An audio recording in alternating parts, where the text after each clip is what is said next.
EAGLES,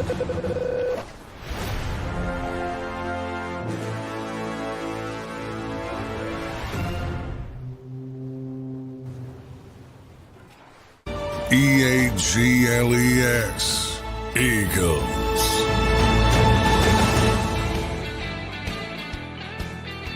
Good morning, Eagles Nation. It's a Monday, July 15th. We are moving right along in the offseason, back for another week here on Birds 365. Good to be back with Johnny Mac. Good to be back with our listening audience, as you guys are so loyal to us, and we appreciate you. I'm going to give you guys the countdown, Johnny Mac, before I get into today's topics. We'll have a good guest.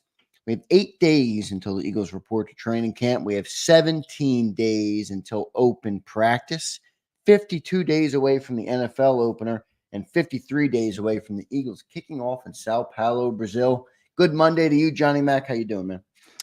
I'm doing well. Yeah, getting very, very close. A week, I try to get hyper-focused. A week from tomorrow is reporting day. So that's it for me. Keep it focused on the first thing, as Nick Sirianni would say, win the day. Don't worry about that other stuff, but I get why people are worried about it. But yeah, getting close, and it's exciting. You're going to see a lot of Nick Sirianni stories out there this morning from an interview we were able to do with him, wide-ranging interview that I can now talk about that went about 45 minutes. So we'll get into that.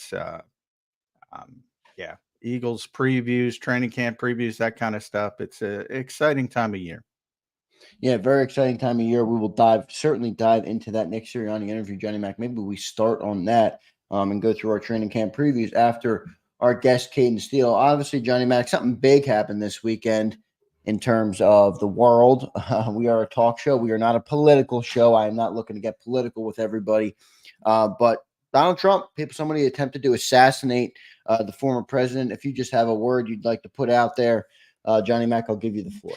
You're getting me in trouble. My word would be stop being morons, people. Stop it, stop it, stop it. If you're a wingnut, you're a wingnut, Democrat, Republican. If your whole life is invested in this stuff, grow up. You don't even know these people. You think somebody's Hitler, and then you create this, and then you have people on the other side. Guess what? If you think somebody's Hitler and you talk about it for years and years and years and years, you create this environment where stuff like this can happen. And guess what? Then you can't go on TV and say, "Oh, we got to be more empathetic to each other." When you just spent 8 years degrading the guy and saying he's Hitler, you can't say, "Oh, but do it at the ballot box." You create these uneducated morons who are taking shots at somebody running for the presidency of the United States. It's embarrassing to this country. Grow up. If you're a wingnut, you don't know these people, as I said. Don't spend your entire life on social media talking about politics that you know nothing about. Stop it. That would be my getting in trouble rant to start the show. And well said, Johnny Mac. It's very true, though. I mean, when you look at the way it's all gone, you said it perfectly. If for my word, I would just say I'd like to pray for everybody. Pray for our nation. Pray for healing. Pray for Trump's family. Pray for Biden and his family. We all just need to look in the mirror, take a deep breath on the scale, and just tone it back a notch. But you're right, Johnny Mac. They're saying, be and by the way, somebody died protecting his own family. Yeah. So, so many of these knuckleheads would go, this guy's a scumbag for going to a political rally because they're that hyper-focused on people agreeing with them and their thoughts. And this guy, meanwhile, is diving on his daughters to try to save them. And he did save them, and it cost him his life. That guy's a freaking hero. No matter what political candidate he supports. And if people can't get to that visceral level, I can't help them. I can't help them. Because how many of those people that sit there in judgment on other people, how many of them would give up their lives for their family and be that brave and be that in the moment and saying, "This is my daughter. I'd rather protect her, and put myself at risk." You know, that's real. All your hatred of various politicians is not real. Well said, Johnny Mac. Rest in peace to Corey Comparator, his name was. I'm happy you brought him up. Obviously, praying for him, praying for his family, and as I mentioned, praying for the entire nation. Johnny Mac, let's move into football. Good words there from you. Appreciate you saying that. Appreciate everybody in the chat who is happy we addressed it. I think, we are a football show, but when things like that happen, they are worth addressing. We are Go on after yourself. Sorry. For those who aren't happy that we addressed it, we'll talk plenty of Eagles. Again, be an adult for 10 seconds. Suck it up. You don't get to hear about your favorite football team for 5 seconds. Sorry, pissed off. You're good. You're right, though. I mean, you're spot on, Johnny Mac, as you normally are. Very good take, very objective, good analysis by you, and we appreciate you sharing that. Once again, rest in peace to Corey Comparator, the guy who did lose his life protecting his daughter's very heart-wrenching Facebook post from his daughter that I did read, which was tough to read. Johnny Mac, let's dive into the Nick Sirianni stuff. You mentioned you had an interview, you had a meeting with Nick Sirianni. I guess it was originally off the record. Tell us more about that. Tell us what you learned and what to make of it. You wrote an article this morning, the rebranding of head coach Nick Sirianni. Tell us what you know. Yeah, it was embargoed, so it wasn't off the record. So off the record means we can't use it. In this case, we had to wait a little bit, giving us an opportunity to talk to a head coach for the extended, more of a deep dive type of big picture investment for close to an hour, 45 minutes. So anytime you get the head coach for that long, especially coming off last season, the collapse and all the change and the turnover and the churn with the coaching staff, the coordinators, most notably offensively, obviously much more surgical than defensively, which is, Vic Fangio got the longer rope to bring in as many as his guys as possible. Really, it's Doug Nussmeier, Kellen Moore, and Doug Nussmeier being his right-hand man. And then they got Kyle Bolero, who's a lower level coach, and that's it. Everybody else is back from the Nick Sirianni staff for the most part, which I think was a positive for the head coach. But yeah, I mean, it was interesting to see his explanation. I'm pretty concrete with the idea that he was proactive, understood what was coming, and sort of tried to take control of it, if that makes sense. Yep. He could have waited and for Jeffrey Lurie to say, no, you have to change the offense. You can't have that offense. And I think if he did that, he's in a weakened position. I think he did the best he possibly could. And he sort of opened that up and explained that a little bit, understood the landscape and did the best he could. And now he's in the best position to survive. Look, the only way you're going to survive if you're Nick Sirianni this year is if you reach these massive expectations. So this has to be a very good football team. But if they do, he's in a position to sort of get his feet under him, better ground under him to move forward. But I started with Bum Phillips. He had that famous quote back in the day for old school football guy. There's two kinds of coaches, them that's hired and them that's fired. They all know there's a shelf life in this league, every single one of them. And Nick's been coaching for 20 years now. He started right out of college, essentially, at Mount Union with his longtime mentor, Larry Karras. And if you think about it, he's had 6 stops over 20 years. So you see the shelf life. Now, most of that was about ambition as he climbed the ladder from Mount Union to IUP, gets into the NFL with Todd Haley, gets his foot in the door, Kansas City, Chargers, Indianapolis Eagles. Most of that is the ambition of trying to reach the height of your profession, which Nick did at a very young age.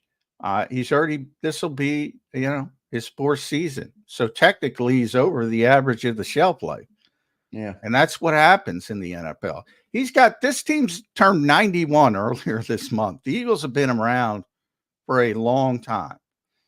He's got the best winning percentage in Eagles history. Bottom line. He's made the playoffs 3 consecutive years. Bottom line. And he's that's the reality of the NFL. It's what have you done for me lately? And what he's done for you lately is lose 6 out of 7. And that's why he's on the hot seat. It's a very, very fast moving, very, very unforgiving league. And he's on the hot seat. John, with all that context being said, how hot is Nick Sirianni's seat coming into the year? I mean, have we made maybe too much of it, or is it as hot as we believe it is if they don't reach whatever expectations Jeffrey Lurie has set in his head? Is he as good as gone? Well, I mean, he's as good as gone. If they don't make the playoffs, he's as good as gone. Well, yeah, I mean, if they're one and done like they were last year, I don't like his odds. I guess there can be some context, if you lose the quarterback in week 18 or something like that, you fight and claw and maybe you lose on a last-second field goal. Maybe you can spin that in a positive direction. So I don't want to say concretely there's always – the situation always matters. But, yeah, if they're not making a deep playoff run, whether that's playing very well in the divisional round and losing or going to the NFC Championship game or obviously the Super Bowl, he's in trouble because people think, this is one of the best. And I agree with them. It's one of the more talented rosters in the NFL. But, we talked about overrated players last week a little bit.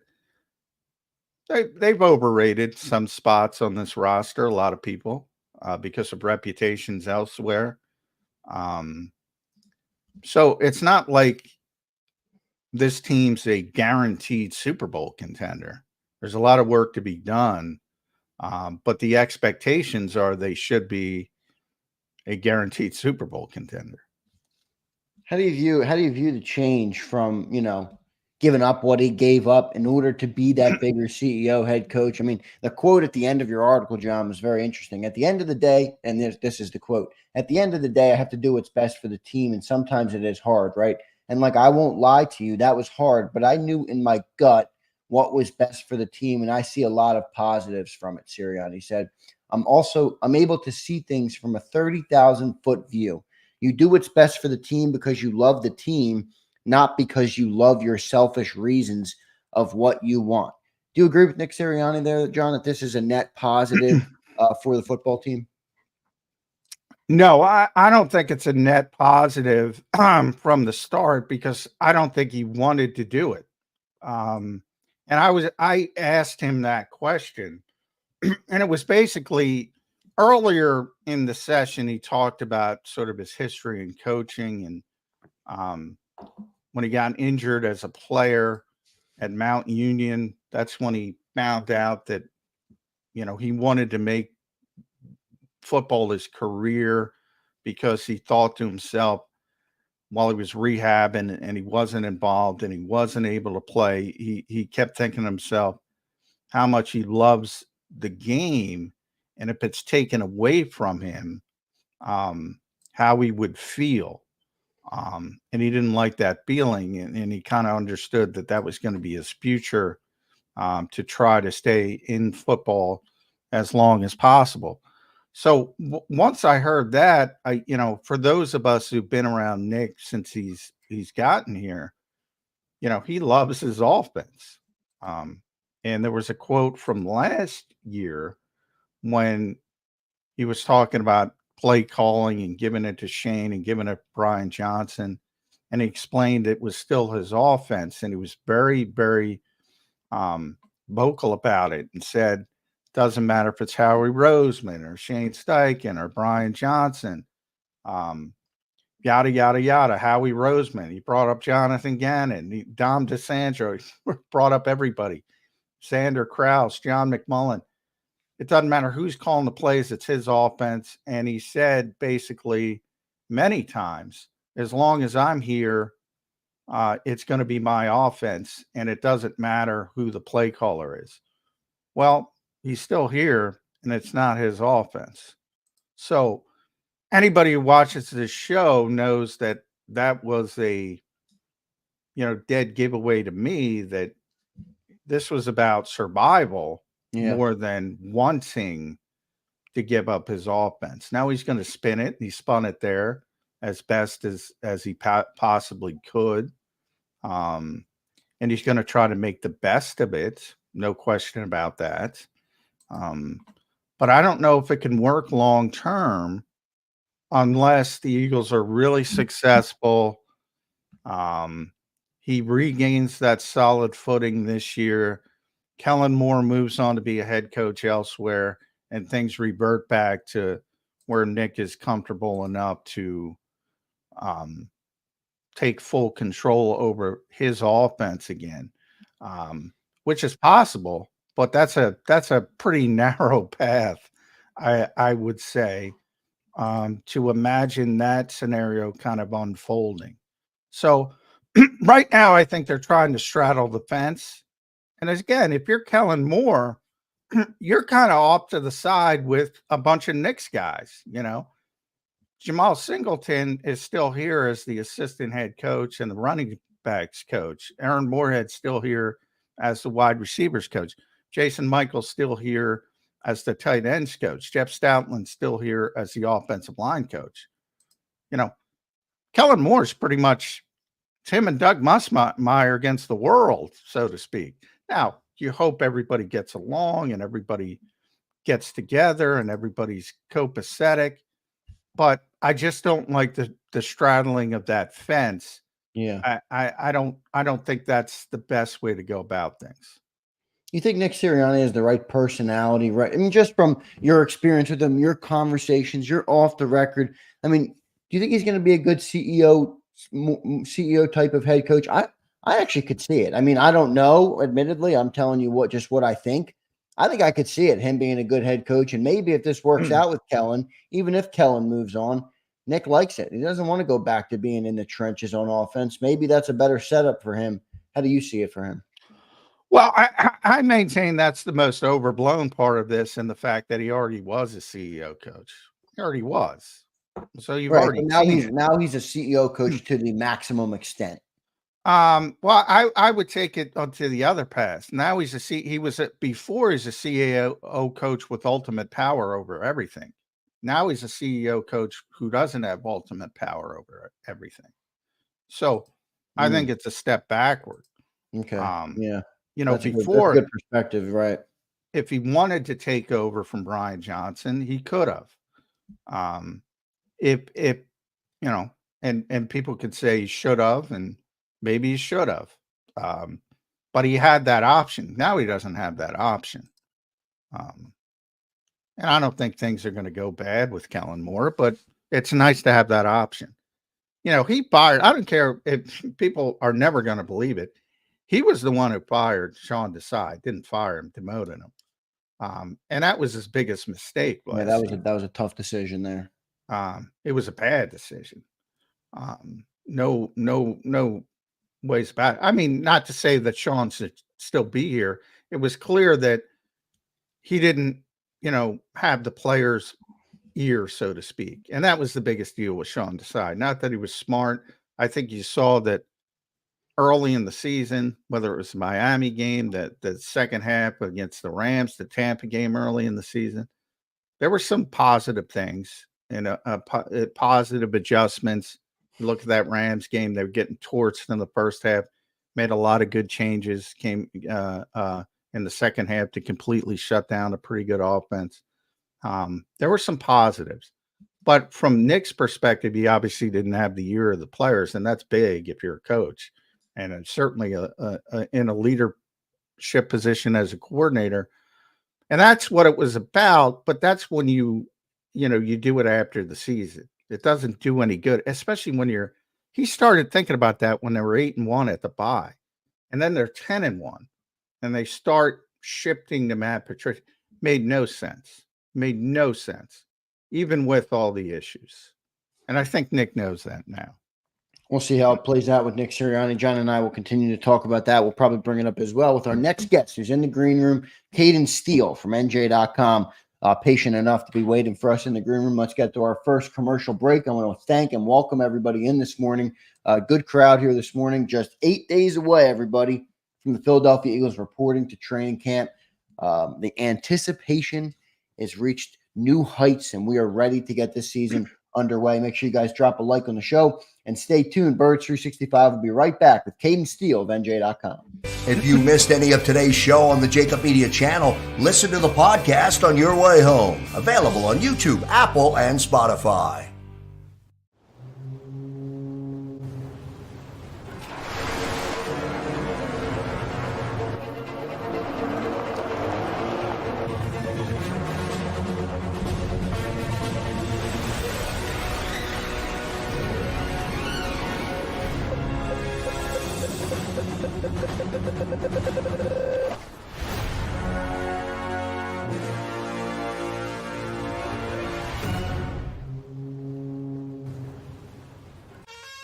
Is the best vacation one that you find, or one you get lost in?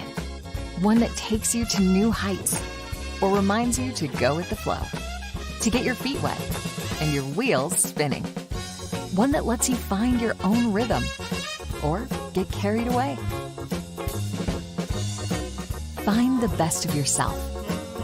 Get lost in the woods. Plan your stay in the Wildwoods today. Win and save this baseball season from Colony Pools and Power Washing, a local company serving Delaware, Delco, and Chester County since 1970. Are you tired of looking at your green house? Is your roof, siding, deck stained green from algae and mold? Let the experts pressure wash your home and take the pressure off of you. Win with Colony Pools and Power Washing. Call them now at 302-762-2250. That's 302-762-2250. Go passionately. Go fearlessly. Go confidently. Go Birds! Go confidently towards your goals with First Trust, Philly's hometown bank for nearly 90 years, and the official bank of the Philadelphia Eagles. We're focused on getting you over the goal line. So go with conviction. Go with trust. Go Birds! And go forward with us by your side. First Trust Bank, the official bank of Philadelphia dreams. Oh, and go Birds.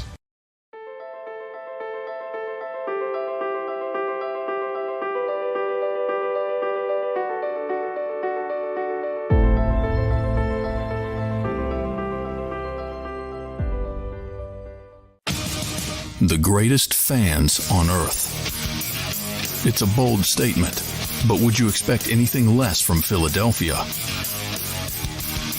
58 years of heartache creates a toughness, a grit, a resolve not found in most. Sure, our prayers were answered, but now that we've had a taste, we're looking for more. Pondley Hockey, official partner of the Philadelphia Eagles. EAGLES, Eagles.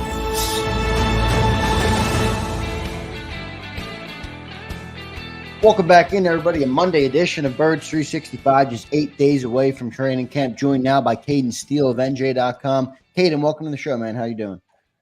Doing good. Thanks, guys, for having me today. Good to see you, bud. Are you geared up? Are you ready to go? Yeah, I'm excited. It's like my first, I guess, full training camp. Last year I joined NJ, but I joined in July, so I didn't start going until like August at some point. So this will be the first time I get to go from the beginning. Yeah, so it's like my 20. I'm too old. I've been to a lot of freaking training camps, Kaden.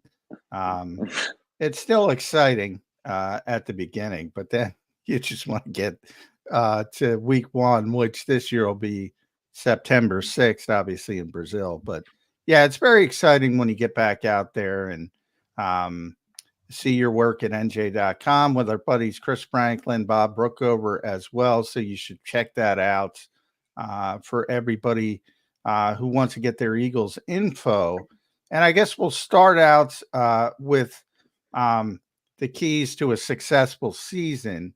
I saw you guys over there doing. What are your biggest keys for the Eagles to have that successful season? Because we just talked while you were in the green room. Nick Sirianni needs a successful season, Kaden Steel. Yeah, and it might seem obvious, but it starts at the top with Nick Sirianni and Jalen Hurts, right? If those two are, back to, I mean, it's kind of tougher to see and judge Nick Sirianni now, especially with Kellen Moore coming in, and how much, influence that, or credit he'll be given for the success of the offense. Zero, by the way, if they're successful. Yes. A heck of a lot if they're not successful.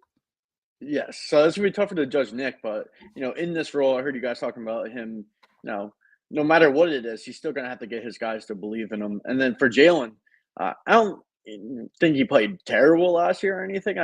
Halfway through the season, maybe because there was a lack of MVP candidates up to like week 11 last year, but he was still discussed in that conversation. Wow, he's number one. Yeah. When they were 10-1, he was number one on most of the betting markets to be the MVP. Yeah. And then toward the end of the year, like everyone else on the team, his play regressed. But for the Eagles, to live up to their potential, I do think he doesn't need to necessarily be the 2022 MVP version, but if he can be somewhat closer to that, if he's around 10 or 11 or 12th best quarterback in the league, I'm still confident this team can make the playoffs. But for them to ultimately get where they want to be, which is, at least an NFC championship, you think, or a Super Bowl, I don't think Jeffrey Lurie's going to be satisfied with a wild card round playoff exit or even a divisional with the talent on this with this team. So Jalen, playing like he did in 2022, and then part of that is, does he regain some of his explosiveness? He looked good during OTAs and mini camp, but that's and it's really tough to judge. Last year, obviously playing through that the knee injury. Halfway through the year and just throughout the year, just generally didn't look as explosive. So I'm curious to see if that returns and just how much Kellen helps him. And then number two is, Vic Fangio and the influence that he has on this defense. More talent on this group with Cooper DeJean coming in and Quentin Mitchell. But at the same time, you're also losing Hassan Reddick. Your linebackers aren't that great. In my opinion, I don't think this defense is that great still. I like the upside more, coming into this There's year, more upside, but yeah. I think Vic, if he can get the most out of this defense, because right now, even with Jalen, if he's not a top 5-6 quarterback, I still think his offense is going to be top 10. I mean, they were last year, and everyone, Brian Johnson got fired, but this offense was still top 10 in points and yards. I mean, they're still a good offense. So no matter what, that's I feel like you kind of can feel confident in. But in this defense, if they can take that next step, especially in the secondary, where you got the young guys, you have Isaiah Rodgers in here now, Keely Ringo. If he takes the next step, there's so much more depth there. And then third is, everyone talks about how great this offensive line is going to be, and I do think they're going to be. You still have three really good players that you can count on. Everyone assumes that Cam Jurgens is going to step in and be amazing just because of a few flashes during preseason 2022 where he looked amazing pulling a couple times. But, it's going to be a tough transition for the first year. He could be good, but it's not something we can bank on. Then Tyler Steen, I absolutely know nothing about him. He was a good college player, but when he played in the one game against Dallas, it was not good. He was not very good. So if that interior of the offensive line is not as good, it could disrupt the offense, especially if they're able to get pressure on Jalen up the middle. So, it's interesting you point out the offensive stuff with Nick and Kellen. When you lay it out like that, there's a lot of pressure on Kellen Moore here, Kaden. Like you said, they were a top 10 offense last year, and they were chastised like they were bottom 5. Nick Sirianni or Jalen Hurts, everybody wants him to return to the MVP form. How much pressure is on Kellen Moore to get this offense going? It's a roughly $175 million offense. As you said, expectations are going to be sky high. How much pressure on Kellen Moore? There's a good amount of pressure, even though, we jokingly say they were still a top 10 unit last year. In a way, they still underperform because you look at this offense with the skill players with AJ, Devontae, Dallas Goedert, and now Saquon, who, we'll see if he can be that Christian McCaffrey-like effective. Some people say, I'm not sure completely. I don't see it, Kate. Now, Brookie, your guy Brookie loves Saquon. First of all, everybody loves Saquon as a person, as a player, as a leader. Art Stapleton, who covers the Giants for, I believe, the Bergen Record, Does a great job.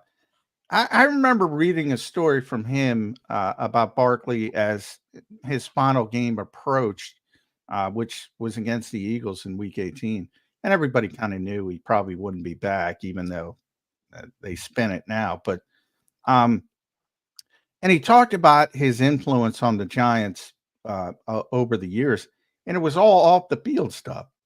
I mean, they didn't win games with Saquon Barkley. He's a tremendous talent. I don't think there's any doubt about that. But if you're that generational player the Eagles are trying to spin this guy as, you don't lose that much. You find ways to stand out. That's kind of my take on it. Yeah, and I necessarily don't think he will be McCaffrey, but at the same time, I mean, you look at that Giants offense, Saquon and the offensive line wasn't good. You're throwing to guys like Isaiah Hodgins and Darius Slayton and Paris Campbell. Paris got benched, by the way. People should take note of that as well. He got benched by the New York Giants.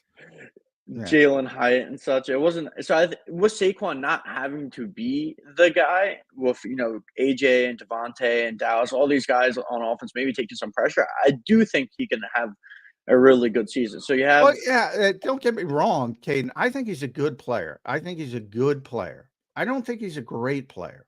I think he's another. The Eagles had a Pro Bowl running back in Miles Sanders. They had a Pro Bowl running back in DeAndre Swift. I think they'll have a Pro Bowl running back in Saquon Barkley, but it'll sort of be the same as those guys. He's a good player, not a great player. Yeah. I mean, I think he's more talented than Miles and DeAndre Swift, but no doubt about that. Yeah. Which could, I mean, in this offense, with his talent and ability, those guys might have been Pro Bowl, level players in this era of the Pro Bowl where, anyone kind of makes it. But I think, maybe Saquon can be, a second team All-Pro behind McCaffrey if he reaches his maximum potential. But saying that with the offense, with Kellen now having all these guys, I mean, this offense should be top 2 or 3 in the league. It shouldn't be 7th or 6th or 8th or 9th or 10th, because you look at, other than San Francisco, Cincinnati, you can argue with Jamar Chase and T. Higgins, Miami, like this offense should be a top 3 or 4 offense. So if they're in the bottom of the top 10, it's still a relatively disappointing thing, especially when you might need this offense to be that way. And, Vic Fangio, like I mentioned, is going to come in, but I don't see them being a top 5, top 10 defense this year. There might be more of the middle of the pack, 15, 16, 17, which is a significant upgrade over what they were dealing with last year. But this offense gives them the shot to win a Super Bowl. When we talk about the Eagles potentially going back to the Super Bowl, NFC Championship, we're not bringing up the defense. It's this offense. This is where the money's been paid. You look at Devontae, you look at AJ, you look at Jalen. This is where all the pressure is. Kellen's coming in, and this is a big opportunity for him. If he turns around this offense, and not saying it was terrible last year, but makes it what it could be or what it should be, he should be a hot head coaching candidate after this year. Like, this offense has a ton of potential, and he's had success in Dallas before. The Chargers, that was a different story, but that Chargers roster is not that good. But how different you think the offense is going to look this year, Kaden, with Kellen Moore? What type of changes can he bring? A lot of people talk about how stale, almost predictable we were late last year. Do you think he spreads the ball around more? What type of changes do you think Kellen brings to this offense? I definitely, think that, I'm not sure how much, he's going to definitely run a lot more motion than Brian Johnson did and try to create more mismatches, which, at the end of the day, I know Nick Sirianni kinds of tries to downplay it at times, throughout his tenure, especially last year when people asked him about it. But I do think he'll try to be a little more creative in that sense. And I still think this offense is going to run through A.J. Brown and Devontae. Maybe it'll be a little less vertical. I know some people. I hope you're right, by the way, Kaden, because that's one of the things. You always hear that phrase, good problem to have. You're going to hear it a lot with Kellen Moore. Good problem to have when you mention all the playmakers. But if this offense, if you're worried about trying to get the ball to people other than A.J. Brown, Devontae Smith, I think that's a mistake. I look at last year's offense, and the only difference to me is the turnovers. If they had their typical ball security that they had the previous 2 seasons, It's the same offense. And they're top 5 and everybody's happy. They probably win a play. They're probably not going to win the Super Bowl, but it's not going to be the disastrous collapse. So as long as they clear that up, think about, we were talking about Jalen Hurts in the MVP level play. He generated 35 touchdowns in 2020. He generated 38 last year. Now he was injured a little bit, missed a game. So there's some context there. They were number 3 in third down defense. They were third down offense. They were number 1 in fourth down offense, which was better than the Super Bowl year in situational football. They were top 10 in red zone offense. If you just clean up the ball security, everything's fine. Yeah, I mean, I don't think it's a bad point. We even talked about Jalen earlier. His struggles last year, and the main struggles were just the turnovers for him in general with the interceptions and the fumbles. If he cleans that up and he's back to, 2022 and he cuts it underneath 10 turnovers, I mean, probably looks like a different quarterback than what he did at the end of last season. So I think that's a fair argument. I do think, even though like Devontae and AJ will get the most of the volume, Dallas Goedert, I'm a big believer, still needs to be more involved, especially in the middle of the field. I don't think they did that very well last year, was attacking the middle field.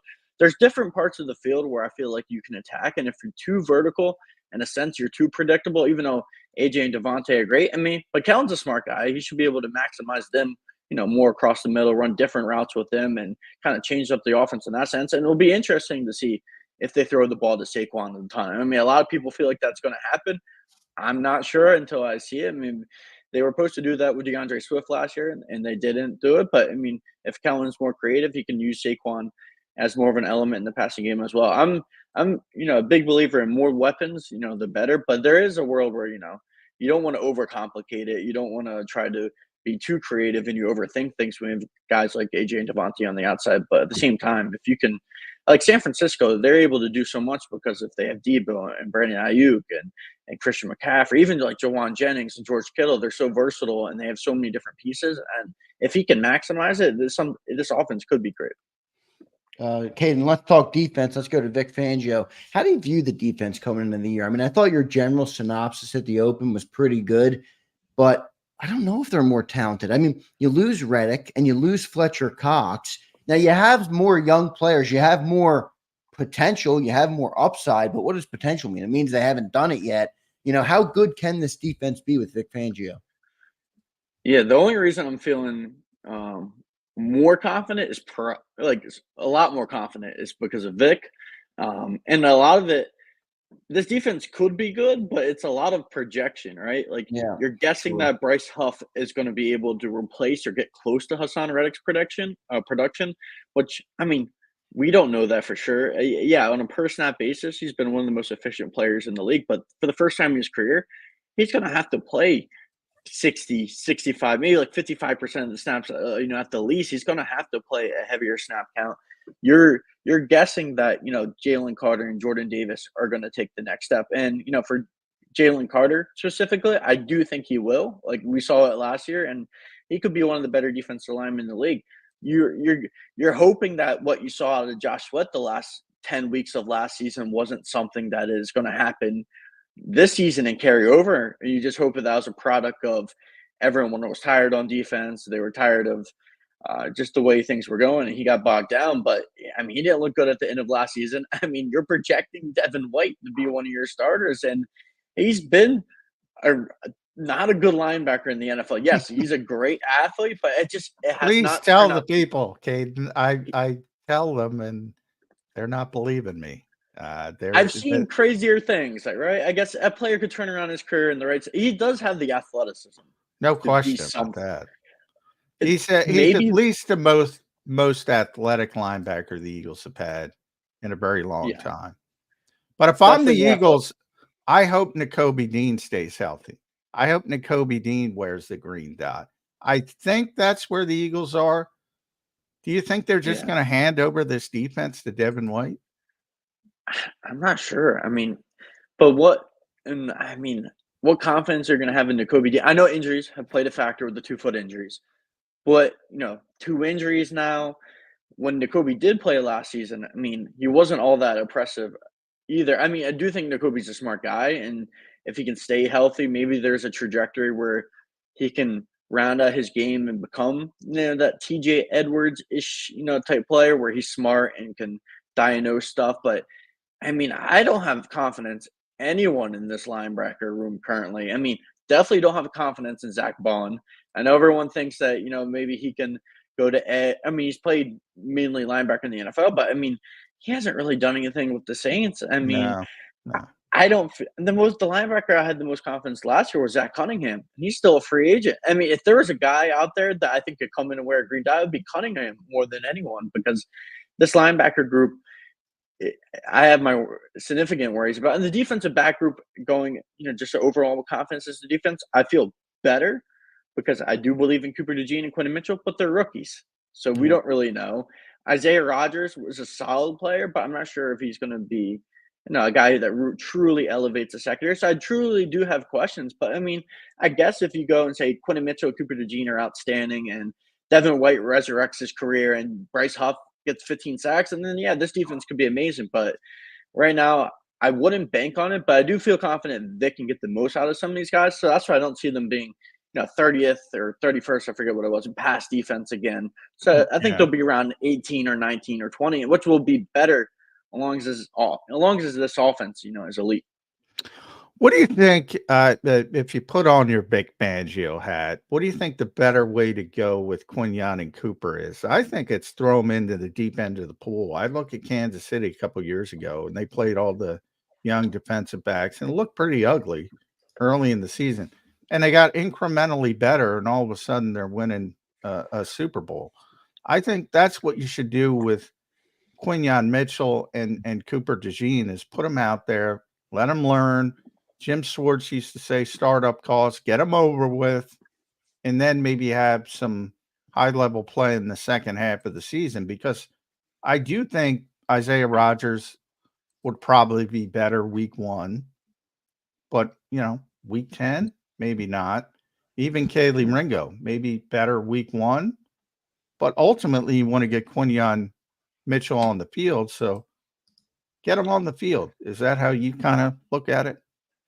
Yeah, I think by week 1 that both of those guys will be starting. And I mean, Isaiah Rodgers, did play really good in, OTAs and minicamp, and he was good in Indy during that final year. He was more than just a kick returner. He was, arguably, their best corner, their second best corner behind Kenny Moore. He was a really solid player. So I see that, that point where, he would be, at least a solid start, I think, for you to start. But there's a world where I think you can get, Isaiah Rodgers snaps as well because of Cooper DeJean's versatility to play nickel, maybe move him to some safety. You can move him all around, you can move him to the outside. I think it'll be interesting to see it in preseason, but almost like a jack of all trades player. And I'm not saying that he is like Kyle Hamilton or anything, but he could be a guy that could go down the box. He's a really good tackler. I mean, he's strong for his size. I mean, you could move him all around. So I don't think you're kind of have to have necessarily a starting lineup intact to start the year. You have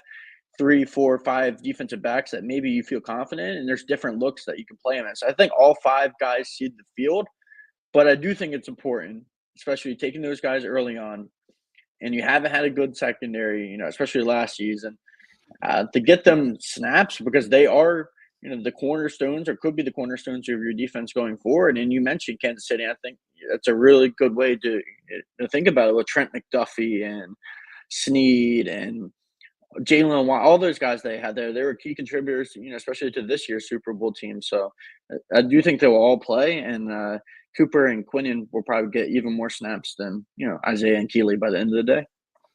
Kaden, could communication become an issue on that back end? I mean, the scenario you laid out sounds great, but it is a lot of young guys out there on the field. Vic talks about how much communication is needed with the back end. It was something that lacked last year, especially at the safety position. How do you think they handle that element of the defense? I mean, at the start, I do think, it could be a problem, but whatever was plaguing them last year, I don't know if it was communication or talent, but this group is definitely more talented. Yeah, they're more talented, so the communication they might be able to overcome, a little bit more. But it is vital. It is a new second. You think, even though Chauncey's coming back, and has played in this type of system before underneath the disciple of Fangio, Jonathan Gannon. So he probably understands a lot of the terminology, and he'll be a guy, that probably vocalizes a lot of the communication back there, kind of seeing everything as a free range safety. And so you might have confidence in him being able, even though he's new, he already kind of understands it. So, but there is a lot of new pieces, so I could see it being, problemsome. But this is what training camp's for, right? To pick this up and to understand, the terminology. So you hope that it's not a problem when it comes into the year. And people talk about Vic and talk about what a great teacher he is and how he explains stuff and he's so detailed. So, and maybe he'll know how to simplify it and get these concepts to his young guys. Unlike a guy like Sean Desai, like John mentioned last year, where no, he's smart, but not sure if he really knew how to simplify some of the ideas that he had, even though they might have been great ideas. His players didn't really understand them. So if Vic is able to come in and in a couple of months, I could see them, understanding most of it. But as with most young secondaries, especially with Quinnen and Cooper and John, you made a good point. They might struggle earlier on in the season, and it might be because of communication and lack of experience. So it could be a problem, but I think by the middle of the season, it won't be too big of an issue. Yeah. Safety. We'll finish up on the defense there. Where are you on the Justin Simmons bandwagon? If I hear another Justin Simmons to the Eagles story, I'm going to shoot myself in the face. But I get it from the perspective. If you ask Vic Fangio, he'd probably want him. They have the great history together. But everything the Eagles do has told me that they believe in Reed Blankenship as a starting player. And you're not bringing in Justin Simmons to be a backup. Are they right? Is Howie right, or is he wrong? Yeah, I don't think they're going to bring in Justin Simmons. One, because the reason that he's still out there is he might not be the all-pro player that he was, but I do think he would come in and probably be a better player than Reed Blankenship, but probably not at the price that he wants at this stage. He was asking, I forget the amount during free agency, but he's going to want a heavy 1-year deal with a lot of guaranteed money. I'm not sure if you're going to do that because you believe in Reed Blankenship, but two, you also believe in Sidney Brown, who you drafted in the 3rd round last year. I know he's coming off the ACL, and we got to see how he comes back, but that last month of the season, I thought Sidney played really well. I'm not saying he was perfect. Yeah. But you have confidence in him. I think there is a need on this defense for a 4th safety. If you're going to keep 4, I don't know who that guy is, whether you just want to keep 3 and be late at that position because you believe you can move over Cooper DeJean and Avonte can do it. Yeah. So maybe they're more likely, I think, to if they're going to bring in a 4th safety, and I know there's other guys out there like Quandre Diggs, they're not going to bring a guy like Henny either or Eddie Jackson. I don't think they're going to bring any of these guys that are starting level players. Maybe they'll bring in a guy that is a core special teams player that could help, Michael Clay's unit, but I really doubt they're going to invest money in Justin Simmons, especially at his age. You look at it, they've undergone a youth movement in this secondary this year with the 2 draft picks, with Chauncey, with Keeley potentially taking a bigger step. Do they want to add a guy who's 30 at this stage in the career and take away snaps from Reed Blankenship and Sidney Brown? I don't think that will happen, even though Justin Simmons, he might be better for the now. And that's the hard part. You got to think about this defense they do want to contend for a Super Bowl, so perhaps they are interested, but I just have a hard time with it. And who knows? We see 30-year-old defensive backs 1 year kind of take a small step of a decline, and then out of nowhere, it's they're terrible. So is it worth the money? Is it worth the risk? Especially when they might believe in Reed Blankenship and Sidney Brown. I don't think it is. Well said by Kaden. Kaden, one more question on defense for you. Defensive line. Is it deep enough? You lose Reddick and Fletcher Cox. You're assuming that Carter and Davis and Milton can kind of eat up some of those 700 plus snaps that Fletcher had. You also lost Hassan on the outside, so hopefully Bryce Huff can pick up that load. How do you view the depth or the rotation at defensive line? I feel good about the defensive tackles for the most part. Like Jordan Davis, although at the end of the last year wasn't amazing, I still feel good that he's a solid NFL player. I feel confident in Jalen Carter taking the next step as a perennial potential all-pro. He's at least the talent is there. I mean, we'll see if the production comes. And Milton, I feel pretty good about as an underrated, productive sub-package pass rusher. And I still think as that third defensive tackle, his snaps might increase.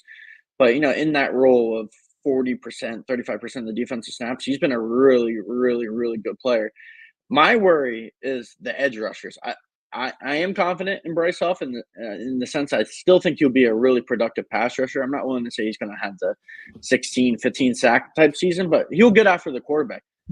But after him, I mean, Josh Sweat, I'm not willing to say that he's going to regress, but I mean, the way things ended last season, I'm not banking on him being a premier pass rusher who can get you 12, 13 sacks. And then Nolan Smith is the presumptive third guy in this rotation, and we didn't see anything out of Nolan Smith last year. And I know there's a first-round pedigree, and when he came out of the draft from Georgia, I personally liked him. I thought it was a steal, and I think he has a lot of potential still. But to say that he's going to come in and be super productive, I'm not sure. I mean, it wasn't the most inspiring rookie season that I've seen. And I know he played behind Hassan Reddick and Sweat and I mean Derek Barnett to begin with in the season, which is still an odd choice to me. But baby. Don't forget BG too. I gotta ask BG. I keep thinking about BG because he's a coach for you. He's like that coach in the in the room. But he's still gonna play snaps. But what can we? I mean, BG had a great career, but what can we expect out of him at this point? I mean, he even that's what I was gonna ask you. Yeah. At Kaden _Steel 19. Make sure you follow Kaden on X. Read him at nj.com with our buddies Chris Franklin and Bob Brookover as well. I kind of have this counterintuitive notion with BG Kaden. This is it. He's retiring. He's said it numerous times. He's not going back on it. He wanted to play 15 seasons. This is 15. He's walking away. The Eagles, he's been very effective in limited snaps over the past two seasons. And the Eagles were very cognizant of keeping him on that pitch count. My theory is nothing to be worried about. This is it. Use all the gas left in the tank. I'm not going to say he's going to play 40 snaps a game, but I'm saying he might play a little bit more this year than he typically does because this is it. Yeah, and especially if no one isn't ready to fully play, maybe – was it 16% of the snaps last year? Let's say he's not ready to jump to 35 or 40. I mean, they might bump up BG to 30% of the snaps. And why not, right? Like, what does he have to lose at this point? They're not holding him back for another season to be productive. And like you said, in limited snaps, he is still getting to the quarterback. And maybe good, man. He is very almost good. Like a closer. You bring him in the fourth quarter, and he might only play 20% of the snaps, but if he gets you a sack in the fourth quarter, that seals you a game. I mean, he still is an important part of this team. I don't want to say that because, I mean, the guys love him, and I still think he's going to be important for guys like Nolan and Bryce Huff. And, yeah, I mean, it is crazy to think that this is going to be his last year, and maybe he is a guy that, in his final hurrah or whatever you want to call it, gets, 6 or 5 sacks. I mean, if you can get him to get that and he's able to play that in limited snaps, and let's say no one steps up to 5-ish sacks as well, and then if you have those guys behind Josh Sweat and Bryce Huff, then I'm a little more confident. But at the same time, I'm high on Bryce Huff. I'm a Bryce Huff. I'm team Bryce Huff. That dude. I am too. Yeah. He has led the NFL in pressure percentage 2 consecutive years. Not 1 year. 2 consecutive years. Now, the Jets have great defensive talent. His job description was pretty much go get the quarterback. He didn't have to do anything else. Now Big's going to, there's run support. He uses those goopy flat defenders. He's going to have to do that in coverage. Much more encompassing role. But boy, he's tough to block, Kaden. He's tough to block. He is. And am I wrong for saying, everyone talks about the run defense. I mean, I don't care that much. As long as he's average against the run, I don't need him to be the biggest edge setter that has ever played in the NFL, this elite run defender. If he's getting to the quarterback the way he did in New York on a consistent basis, if his snap count increases, yes, that will probably go down a little bit, but it's not going to change the fact that he is super quick. He's a developed pass rusher. He's got a. We talk about guys. When I think about Nolan, the thing that's lacking is a true pass rush plan. Bryce knows how to get after the quarterback with his speed and with different moves. And I mean, he's an electric football player. I mean, if he can just be average against the run, which I think he can be, and he's a guy that I think next season by the end will be at least a 12, maybe like 11 sack. I think worst case, like he's a really productive player. The snaps are going to go up. I imagine him getting more sacks along with that. But he's a guy that, I mean, I talk about it is a projection, but the ultimate ceiling is 15 to 16 sacks. He's kind of built like Hassan in a sense when he came over, and Hassan got a bigger opportunity. And look at 2022, how dominant he was, and Bryce could be that. And Bryce might be, and this might be me, I might come back to regret saying this, might be a more talented player than Hassan possibly, just from a pure ability. I know he was undrafted and all that, but he is a player that could be the guy that maybe doesn't break into that tier 1 of pass rushers with Crosby and Bosa and all those guys, but he might be by the end of the season. I mean, you could argue based off his production already is in that tier 2 with Judon and all those different guys. And he's going to be a fun player to watch. Yeah. I think that's Howie's biggest move of the offseason, trying to do that tightrope and, get younger, more cost-effective, longer shelf life. I think he evaluated it correctly, though, with Bryce Huff. Splasher move is Saquon. I think Bryce Huff is Howie's biggest move, and I think he's going to get it right. So I think that's a positive. But it is a projection. We have to be honest. But I'm very high on Bryce Huff. I think people are going to be very happy with him this season, as you should be very happy with Kaden Steel. Thanks, buddy. Kaden _Steel19. Make sure, again, you follow him on x.com. Read him at nj.com. Doing some great work there. I will see you live and in person next week. Enjoy your final week of freedom. Thank you, John. Thank you, Zander. See you, Kaden. There's Kaden Steel joining us on Birds 365. Great work for NJ.com. Great stuff here today. Thought Kaden had some really good perspectives. Johnny Mac and I will talk about some of them. I want to continue real quick, John, after the break on just close out our Nick Sirianni talk, and then we have a couple previews. Anybody who followed along all last week knows we did our training camp previews. We did our quarterback, running back, wide receiver, and tight end. So Johnny Mac and I will finish up the offense. We'll do interior O-line and offensive tackles, and then we can get into the edge rushers if we have time today. You just heard Kaden talking about him. You heard John talking about him with Bryce Huff. So we will do all that. Coming up next on Birds 365, I want to thank everybody for being here in the chat. Good numbers today. A lot of good contributors. James A., Twiz the Jigga, Mike Fittery, Jason A-Team, James Jones, all sorts of people in the chat. Anybody I missed, sorry for missing you, but appreciate you being here. Make sure you guys drop a like on the show. And then one super chat that I want to get to, Johnny Mac. Everybody's talking about a Greg Cosell breakdown on InsideTheBirds.com, our buddy over there, talking about that 22 offense and what they did. So we'll either do that today or we'll get to it another day this week. But that's something I want to talk about. A lot of people saw that and are interested in our reaction and our takeaways from it. So we'll do all that next on Birds 365. Like the show and stay tuned, everybody. If you missed any of today's show on the JAKIB Media channel, listen to the podcast on your way home. Available on YouTube, Apple, and Spotify.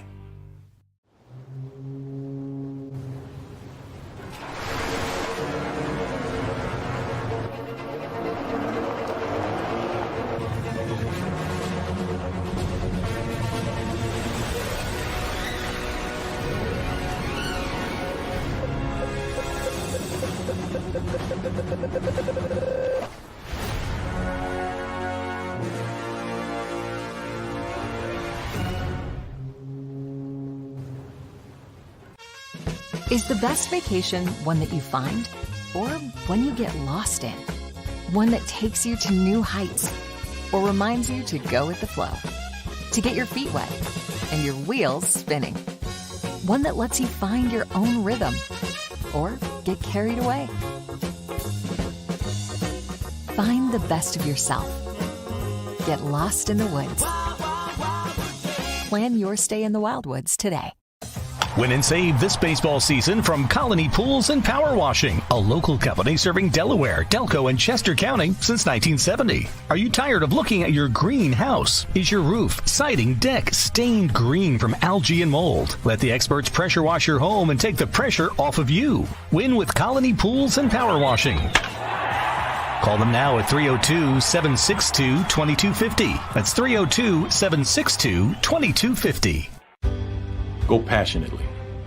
Go fearlessly. Go confidently. Go Birds!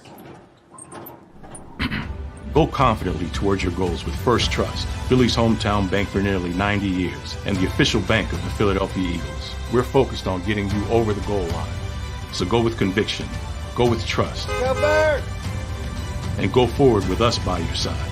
First Trust Bank, the official bank of Philadelphia Dreams.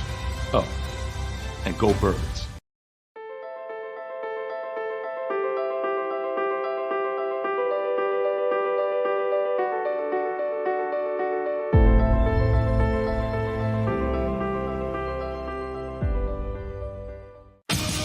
The greatest fans on earth. It's a bold statement, but would you expect anything less from Philadelphia? 58 years of heartache creates a toughness, a grit, a resolve not found in most.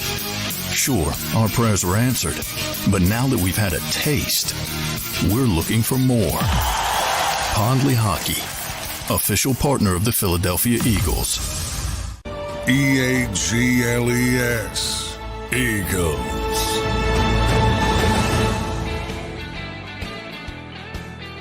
Welcome back in, everybody. A Monday edition of Birds 365. Just 8 days away, everybody, from the Eagles reporting to training camp.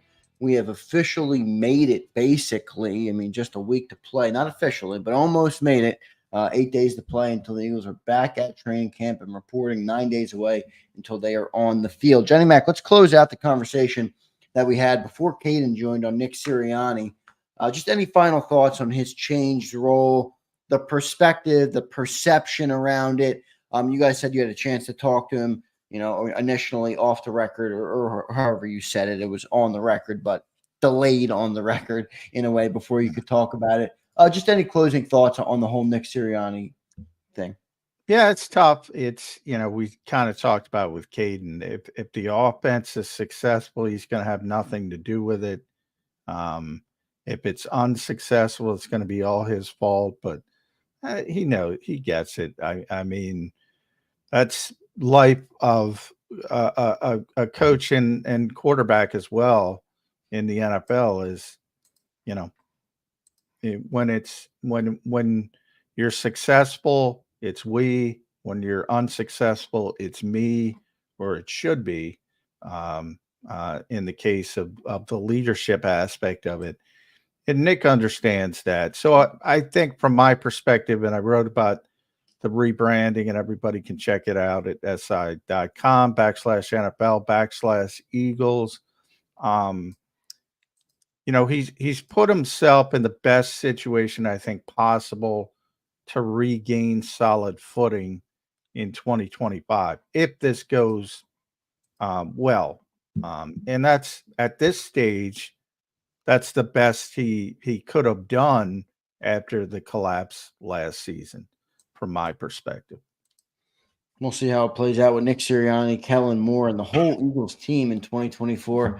High expectations from the fans, from the front office, from the owner, from the head coach, from everybody for the year. So we will see how it plays out. Johnny Mac, last week we did our training camp previews. We got through quarterback, we got through running back, got through tight ends, got through wide receivers. So we did most of the offense, did all the skill positions. Let's talk O-line. You did two of them. You did interior O-line, and we did offensive tackles. Let's start on the interior O-line.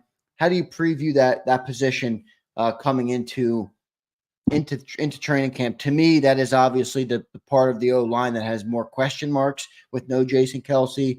Cam Jurgens taking over the center role. Tyler Steen projected at right guard. How do you view the interior of the O-line coming into training camp? Yeah, much more uncertainty than typically there is in Philadelphia. Obviously, been a little bit spoiled by the presence of Jason Kelce over the years. but I do think, ironic that it kind of matched up with Jeremy Fowler's sort of top 10 list, ranking the players around the league over at ESPN with the help of coaches and executives. You kind of saw it with Landon Dickerson. He was called the best run-pass combo guard in the league. He's at that level now where he's in the conversation for being the best overall offensive guard in pro football. We talked about with Cam Jurgens. To me, I'm not worried about Cam Jurgens. Now, some people have taken that the wrong way and said there's not going to be a drop down from where Jason Kelce played. Jason Kelce was an all-pro for 6 of his 7 final seasons, whatever it was. He is going to be in the Hall of Fame. I'm not saying he's going to be that. I'm saying you're going to get competent play at center. I don't think it's going to be – you're going to get winning level play at center is how I would describe it. It's not going to be an issue. It doesn't mean you're going to get all pro level play. Is that just from a physical perspective, though, John? Because, I mean, a lot of people are talking about the stuff Kelce did that wasn't physical, picking up blitz and stuff like that.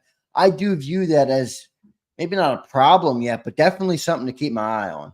Well, I'd rather the quarterback – I've talked about that. Yeah. I'd rather the quarterback take that over, but it looks like the Eagles are going to keep the status quo. And one of the reasons they're going to keep the status quo, one of the reasons they drafted Cam Jurgens and they were so high on Cam Jurgens is because of his football IQ, and they think he can handle that kind of stuff.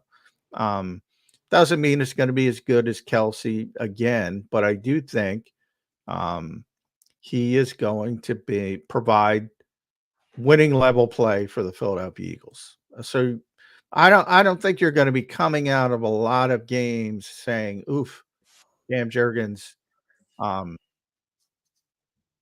cost us the game." I think he's a good player. Doesn't mean he's Jason Kelce. Doesn't mean you're going to get offensive line porn every week where he's 30 yards down the field, blocking people like Kelce used to do. That kind of stuff is other level. And that's, you have to understand when you lose a Hall of Fame player, you're probably going to take a step back. And they will take a step back, but this is going to be a good player. And I feel very confident in that. More importantly, forget about me. Jeff Stoutland feels very, very comfortable with that assessment. And then Tyler Steen, complete, unknown. He got one opportunity last year, failed dramatically, to be honest. It wasn't good.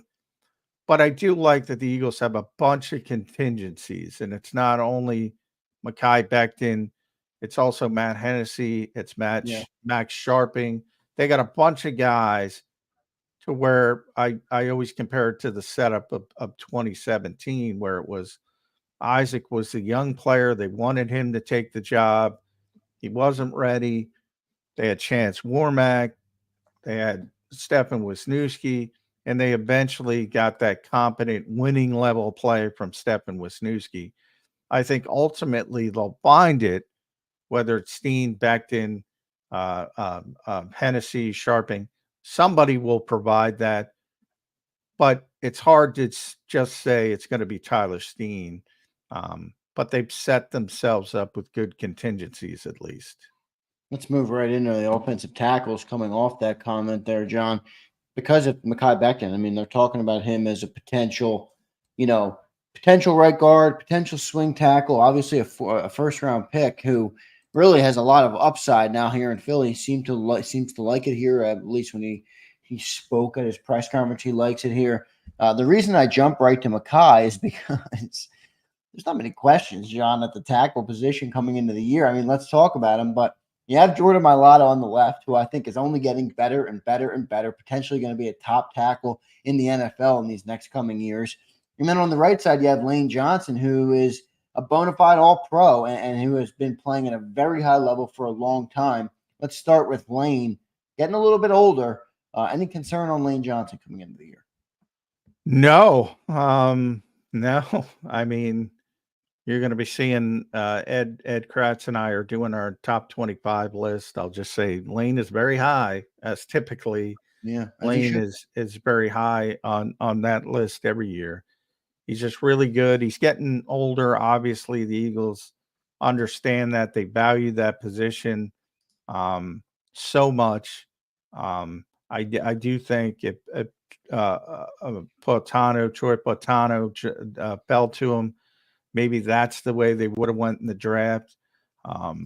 Didn't work out that way. They shifted gears. They're very cognizant that he's not going to be around forever, but he's like Kelsey, man. He's still playing at an all-pro level. And to do that late in your career is pretty phenomenal. You don't worry about, one of the biggest luxuries, we talk about all the problems with the Eagles offense. Maybe their biggest luxury is they can point at their two tackles and just put them on an island and rarely give them any help, rarely have to give them any help. There's not a lot of teams in the NFL that can do that. We're talking for the most part, even somebody like Micah Parsons, Nick Bosa, you've seen over the years, they don't even help with those guys for the most part. The one exception would be inside. They used to help a lot with Aaron Donald. They just leave these guys alone and say, all right, it's up to you. And for the most part, they hold it down in a very effective fashion. I mentioned Jeremy Fowler's list. Both were top 7 in the NFL, according to NFL executives. Lane a little bit higher than Jordan. I actually think Jordan is really close to Lane now. Yeah, I think Jordan's still just ascending to it at a rapid speed. Yeah, Jordan's one of the greatest stories in NFL history. Yeah, to come from complete neophyte, didn't even know how to put on his helmet to what he is today. And by the way, I don't think the story's over yet. I think he's going to continue to get better and better and better.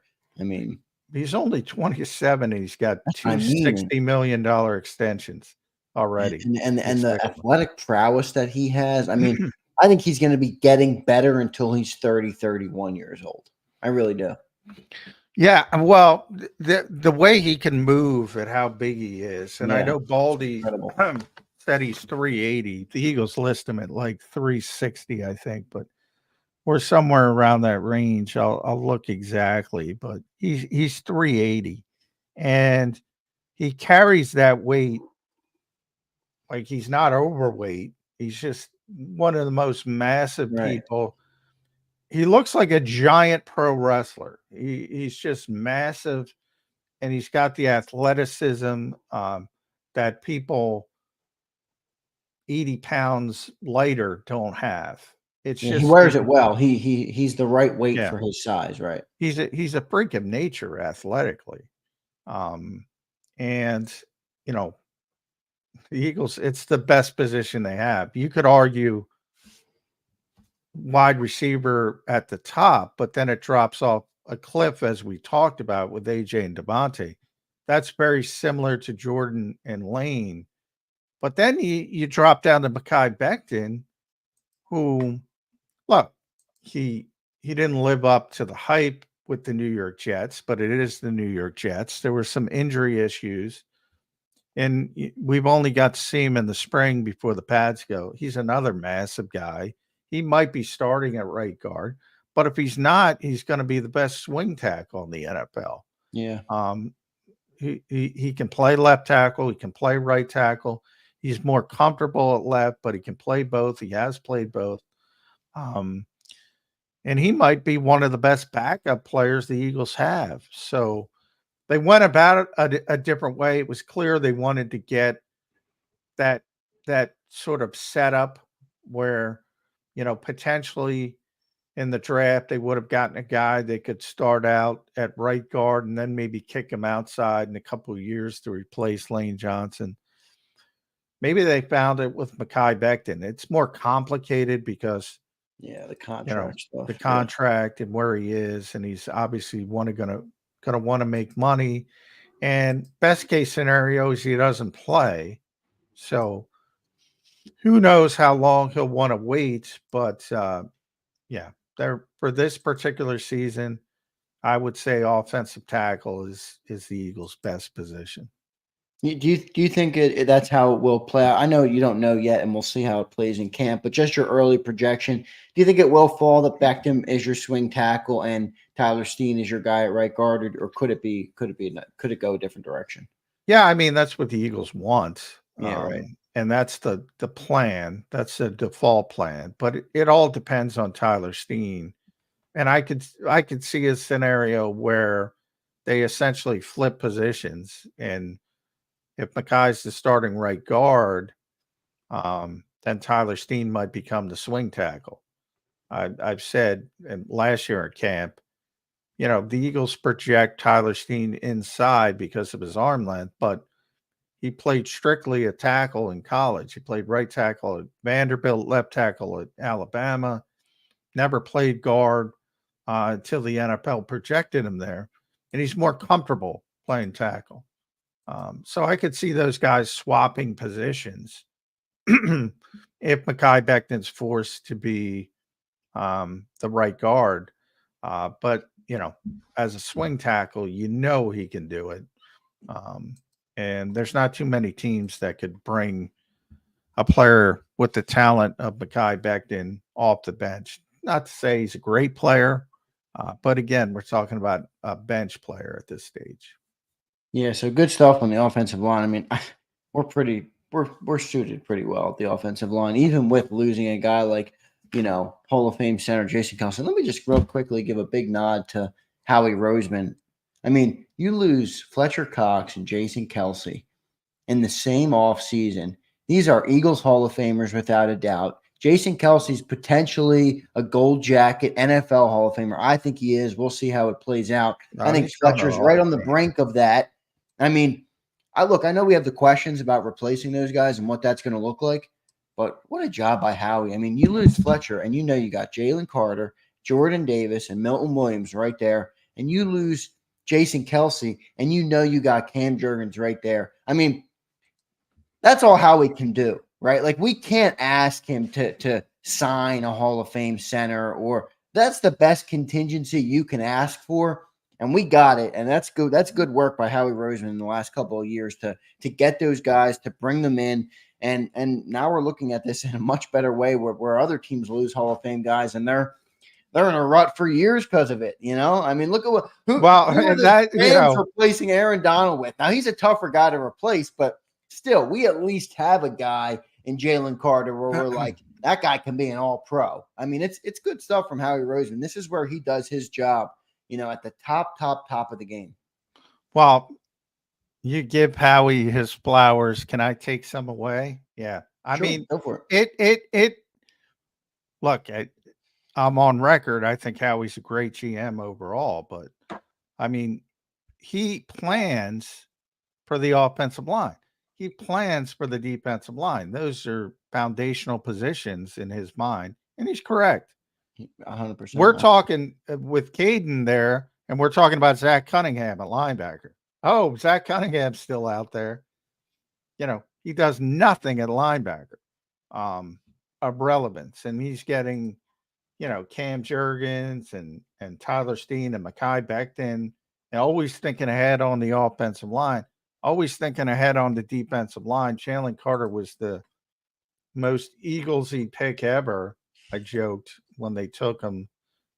Easiest predictive pick I've ever had, if he was going to fall to him, and ultimately he did, because so many other teams are scared of their own shadows. But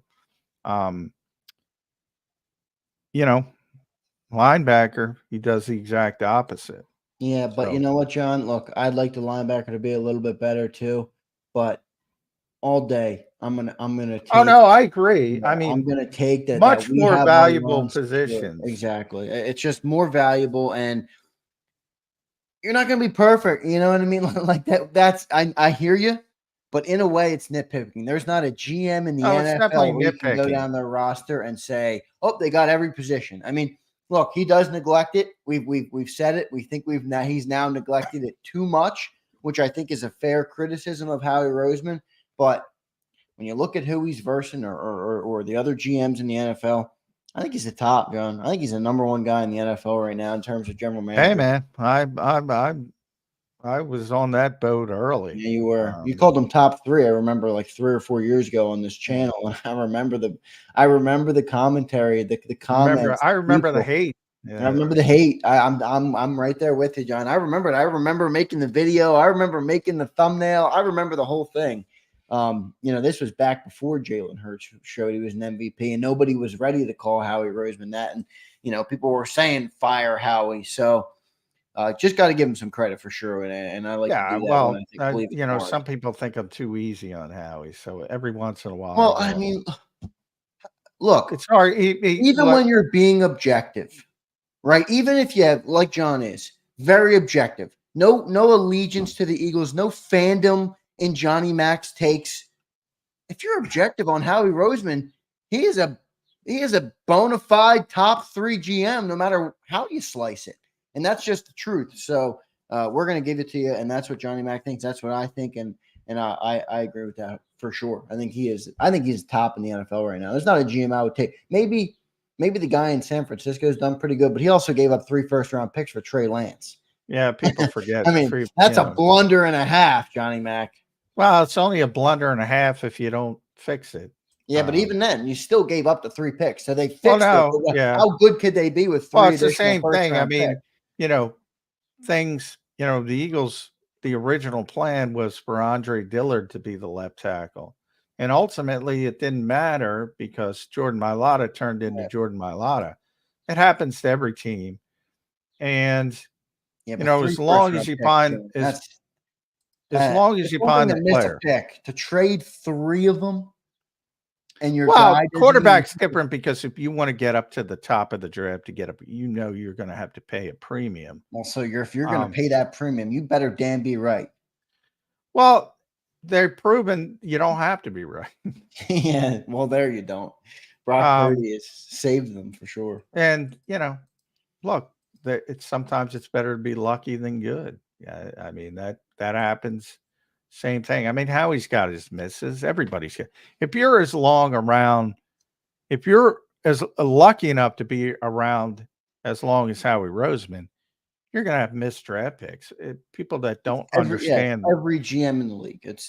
People that harp on that just don't understand the process or what it is. I mean, it's not a science. If it were a science, it'd be easy.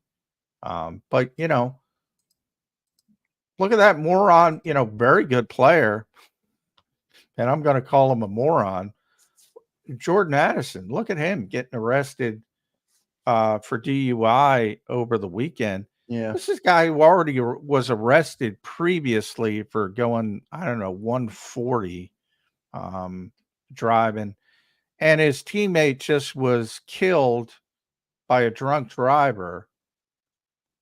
I mean, so ultimately, and I hope he wakes up and I hope he matures very, very quickly, because if he does, he already proved he was a great rookie receiver, and hopefully he turns it around. But if he doesn't, and things continue to go down in a negative direction because of his behavior, that doesn't mean he couldn't play, because he's already proven he can play. There's so many things that can factor into it. Jalen Carter, I mean, there's a boy, there are so many of these stories with these players driving 100, 130, 140. Rashee Rice, Jalen Carter, accidents. In the case of Carter, the reason he wasn't the first pick or the second pick in the draft was because of a tragedy, because of speeding and reckless driving. And so many of them do it. It's still, I mean, you saw that story from UGA, the amount of DUIs and pullovers of people. I mean, you would think at some point these grown men well, they're not grown men. People forget they're very young. Jalen Carter's a grown man, John. He's making millions of dollars to be an NFL player. Yeah, I mean, from a financial perspective, yes. From a physical perspective, yes. From a dictionary definition, whatever we describe, 21 being a voting age and drinking age or whatever. Yes. From maturity, no. A lot of these guys aren't adults from a maturity level. Some are.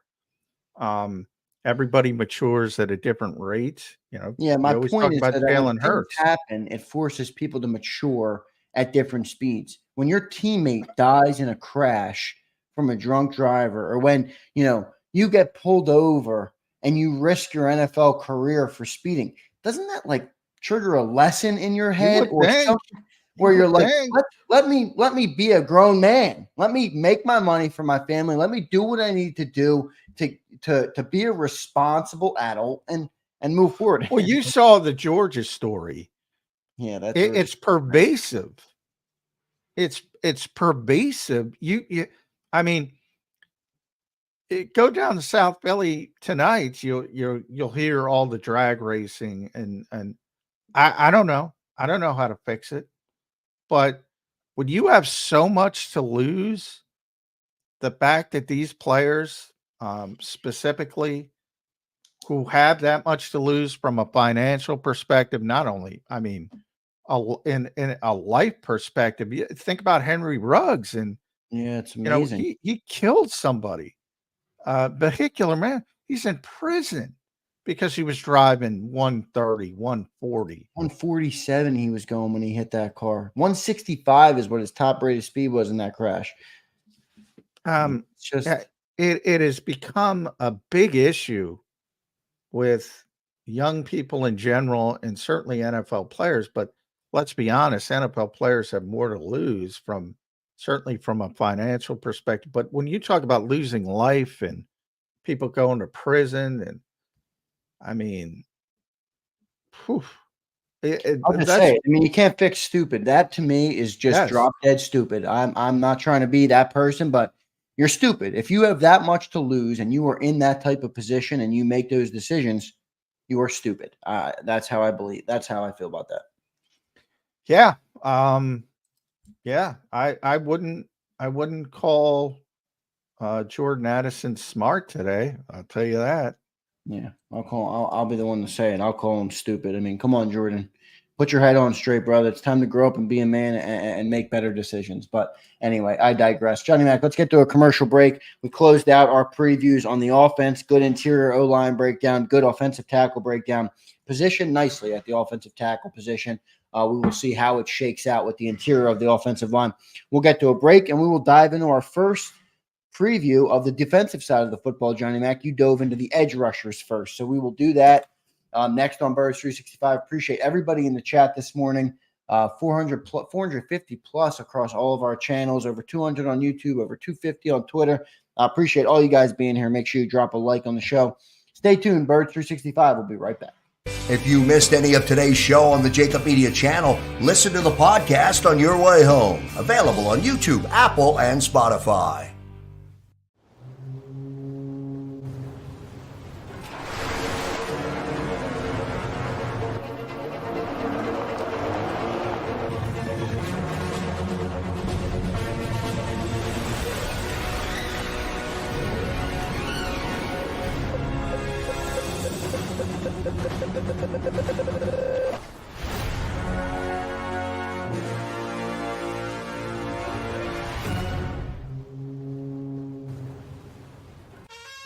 Is the best vacation one that you find, or one you get lost in? One that takes you to new heights, or reminds you to go with the flow? To get your feet wet and your wheels spinning? One that lets you find your own rhythm, or get carried away? Find the best of yourself. Get lost in the woods. Plan your stay in the Wildwoods today. Win and save this baseball season from Colony Pools and Power Washing, a local company serving Delaware, Delco, and Chester County since 1970. Are you tired of looking at your greenhouse? Is your roof, siding, deck stained green from algae and mold? Let the experts pressure wash your home and take the pressure off of you. Win with Colony Pools and Power Washing. Call them now at 302-762-2250. That's 302-762-2250. Go passionately. Go fearlessly. Go confidently. Go Birds!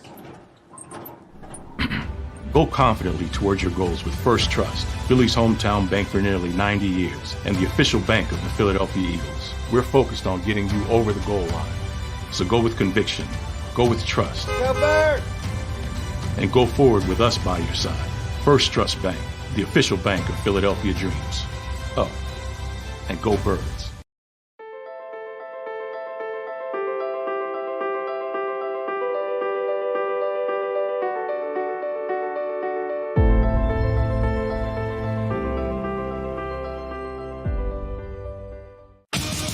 The greatest fans on earth. It's a bold statement, but would you expect anything less from Philadelphia? 58 years of heartache creates a toughness, a grit, a resolve not found in most. Sure, our prayers were answered, but now that we've had a taste, we're looking for more. Pondley Hockey, official partner of the Philadelphia Eagles. EAGLES, Eagles.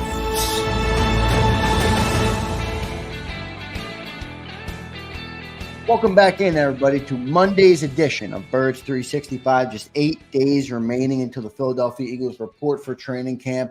The show is going to take on a whole new life when they report to training camp. We will have all sorts of things to talk about, developments from camp, updates on the depth chart, updates on the drama that took place in the last 7 weeks about comments on Jalen and Nick and all sorts of things. So going to be a very fun show these next couple of weeks. We appreciate all you guys being here, everybody in the chat. As always, I appreciate each and every one of you, even the guys I do not mention, but just to name a few: James Twiz, Dank Bird Gang, Bleed Green, James A., James Jones, James Carver. We got all sorts of Jameses, Johnny Mac. Shonuff 215, our buddy Shonuff, JM.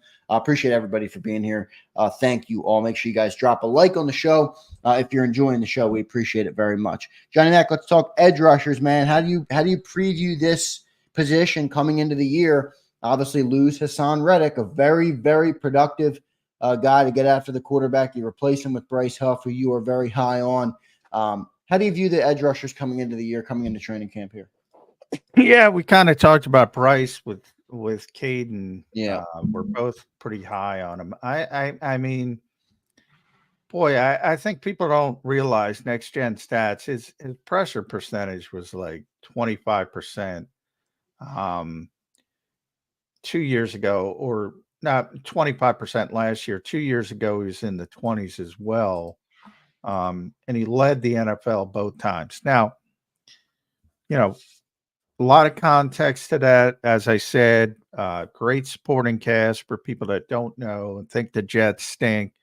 Well, the Jets have stunk, but that's because of the quarterback issues and Aaron Rodgers getting hurt. They did not stink defensively because they have a lot of good players. You saw them shut down the Eagles last year. Yeah, absolutely. And Bryce Huff, by the way, destroyed the Eagles. And remember who the Eagles have playing tackle now. Jack Driscoll was in that game, so that factored in as well. But I think he's going to be a very good player. But this is a tightrope. You have to be honest at how he's trying to traverse, so to speak, in that he's trying to get younger, trying to get more cost effective, trying to get a longer shelf life versus what Hassan Reddick. And now you've seen, ironically, traded to the Jets. Now you see part of the problem. Hassan was never going to play here under the final year of his deal. He wants to be paid at a premium level. We're talking $25 to $30 million. And look, that's understandable from a Hassan Reddick standpoint. There's two players in the NFL who have had double-digit sacks in 4 consecutive seasons, and he's one of them. But I think the Eagles, and it's a difficult decision. And, if you see the offseason Hard Knocks and people criticizing the Giants for their discussions about Saquon Barkley, be glad the Eagles aren't on that show so you could see the discussions about Hassan Reddick, because you would have heard some negative stuff, 100%. at least from the perception of a fan. It's the ugly part of the league. He's played over 900 snaps.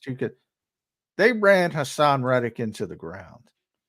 So their thought process basically is the descent is coming. Better to give up on a player a year early than a year late. All the negative, ugly things of the NFL. You can't just pay people for what they did. If you're good, you got to pay people for what you think they're going to do. And from the Eagles' standpoint, the wear and tear of the age, maybe it would have worked for one season. Yeah, that's where I think it was. I think it was, you give a new deal, normally it's at least 2 years. I think that second year is probably what feared the Eagles more, where it's like, I'd rather go and get the younger guy that could still be ascending, versus now I'm going to have to pay 2 years of Hassan Reddick, who may be the same player this year, but probably is going to take a drop off the year after that. Yeah. It's, and they might be wrong. But that's what they're betting on. I think they made the right decision, but their play on the field will determine it. And by the way, I think Hassan's going to have a very good year because of that supporting cast with the Jets. So it might look bad after this season. But I think if you fast forward to 2025, 2026, I think then it's going to start looking good for Howie Roseman. I think he made the right decision, and we'll see how it shakes out. But he's the centerpiece of this pass rush. He's the guy. How much stock, John, do you put in the other context? Because those next-gen stats you read are incredible. He led the league 2 years in a row in pass rush win rate. Is that what it was? Pass rush percentage. So, pressure. Yeah, pressure percentage. That's an incredible stat. How much context or how much stock do you put in the other context of maybe a lesser role, not the main guy, only had one job, has a great team around him? How do you weigh that, Yeah, a lot. Part of it is, and I mentioned that with Kaden, it's like he's going to be asked to do a heck of a lot more here. So it's not going to be just pin your ears back and go all right. the That's time. part of the projection. Yeah.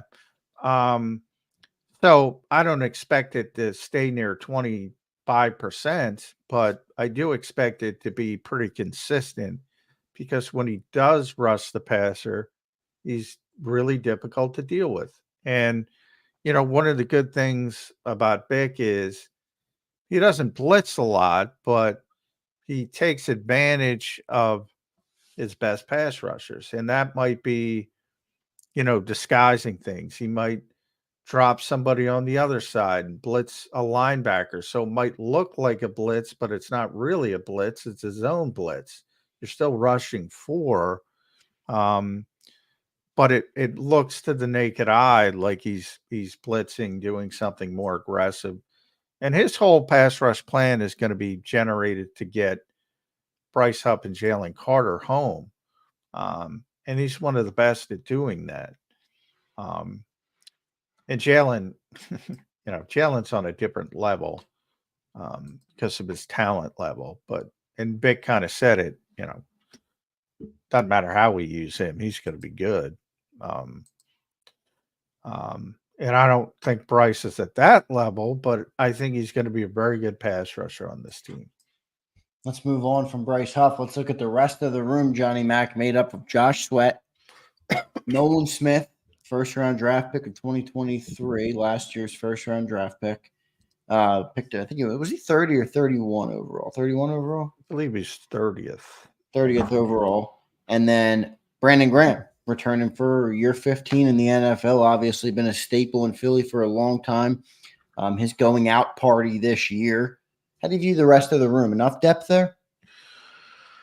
A lot of it depends on Nolan Smith and what he's able to do. And, I think there's great hope.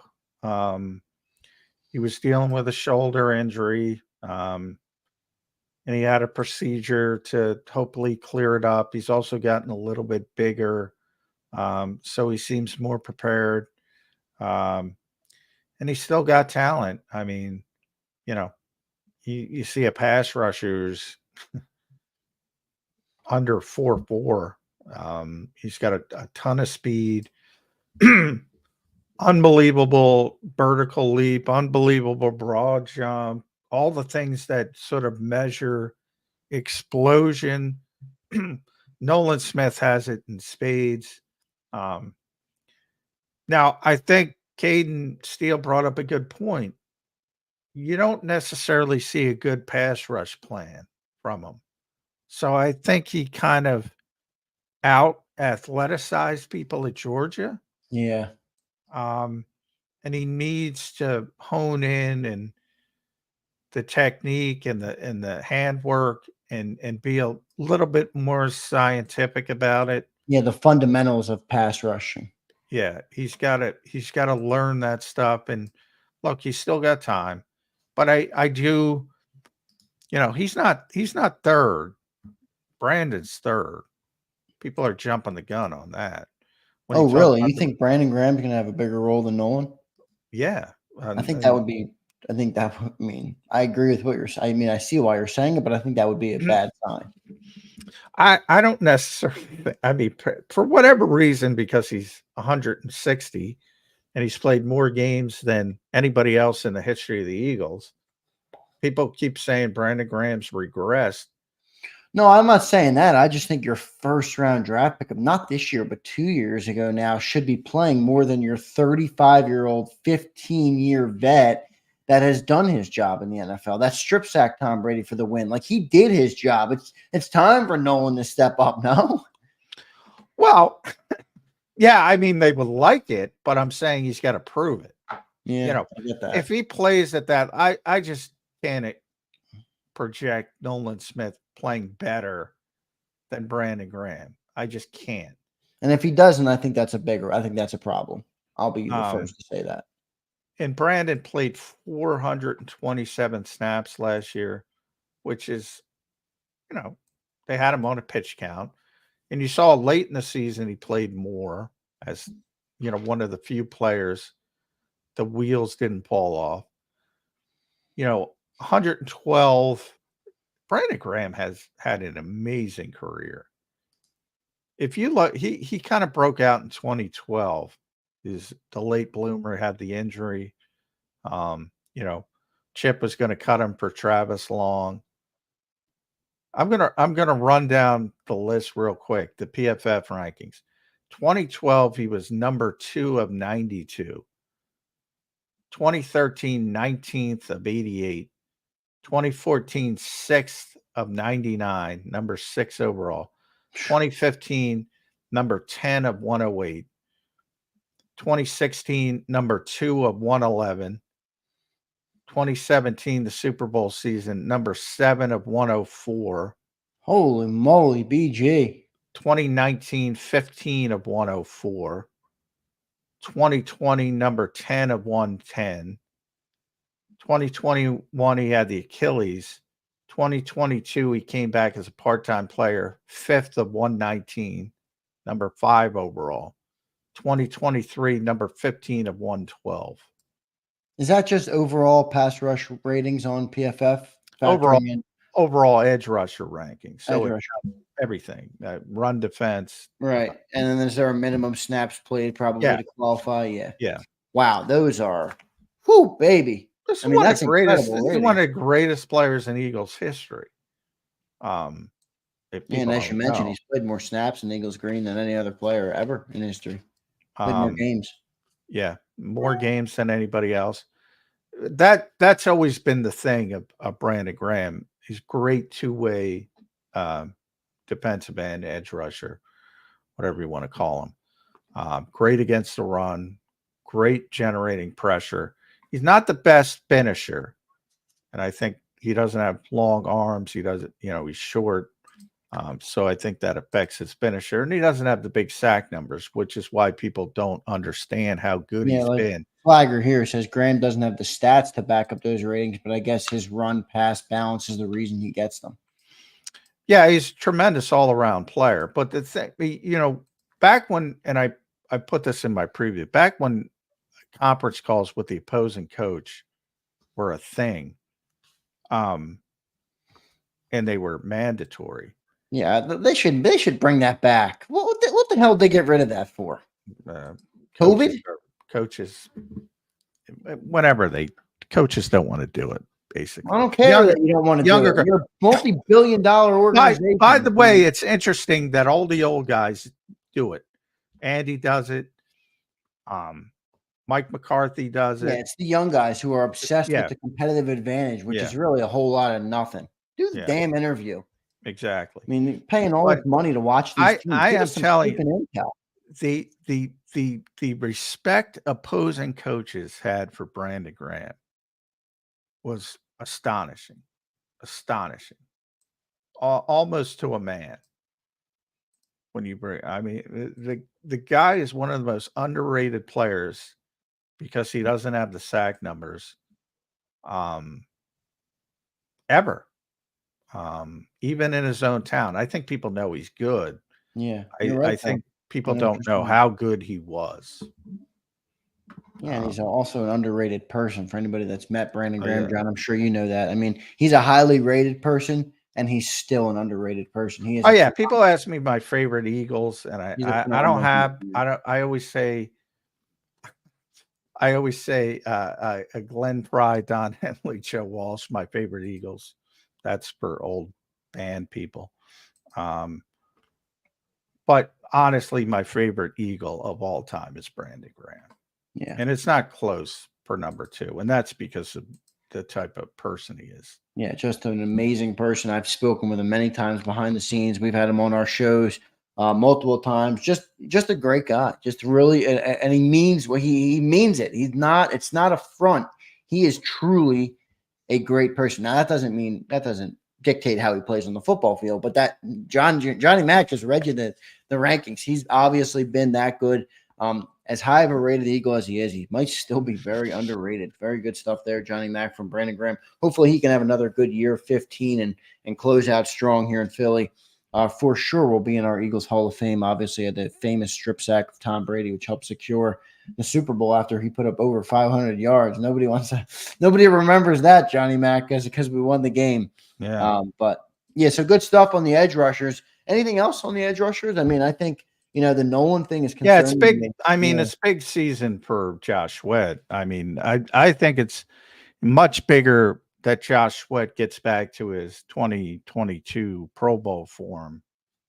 You hope for a significant upgrade from Nolan Smith in year 2, and that's important.